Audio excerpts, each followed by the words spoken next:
கடலூர் மாவட்டம் வேப்பூர் அருகே விநாயக நந்தல் கிராம மக்களின் நீண்ட நாள் கோரிக்கையை ஏற்று புதிய பேருந்து வழித்தடம் நீட்டிக்கப்பட்டது.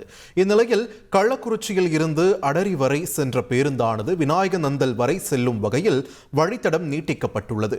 இதன் துவக்க விழாவில் கலந்து கொண்ட அமைச்சர் கணேசன், பெண்கள் கணவருடன் சண்டை ஏற்பட்டால் இலவச பேருந்தில் ஏறி கள்ளக்குறிச்சி சென்று படம் பார்த்துவிட்டு இலவசமாக வீடு திரும்பலாம் என்று நகைச்சுவையாக கூறியதை அங்கிருந்த பெண்கள் கைத்தட்டி சிரித்து ரசித்தனர். பொம்பளை பிள்ளைங்க படிச்சா 1000 ரூபாய் சொல்லிட்டாரு, ஆம்பளை பையன் படிச்சாலும் மாசம் 1000 ரூபாய் சொல்லிருக்காரு. காலையில பள்ளிக்கூடத்துக்கு போனா சாப்பாடு போட சொல்லிருக்காரு. இது டவுன் பஸ்ல நீங்க பூரா அந்த பஸ்ல வீட்டுல சண்டை பிடிச்சிட்டா நீங்க ஏன் ஊருக்கு எங்க கள்ளக்குறிச்சி போய் சினிமா பார்த்து வரலாம். நீங்க பஸ்ல எல்லாரும் இலவசமா பெண்கள் எல்லாம் போலாம், ஆம்பளை கிடையாது பொம்பளை.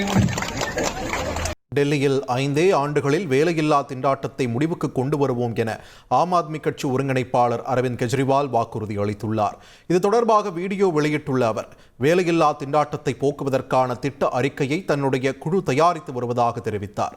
மேலும் பஞ்சாப் மாநிலத்தில் கடந்த 2 ஆண்டுகளில் 48,000 இளைஞர்களுக்கு அரசு வேலை வாய்ப்புகளை ஆம் ஆத்மி அரசு வழங்கியிருப்பதாகவும், தனியார் துறையில் 3 லட்சம் வேலை வாய்ப்புகளை வழங்க உதவியிருப்பதாகவும் அவர் குறிப்பிட்டார். செய்திகளை உடனுக்குடன் தெரிந்து கொள்ள உடனே சப்ஸ்கிரைப் பண்ணுங்க.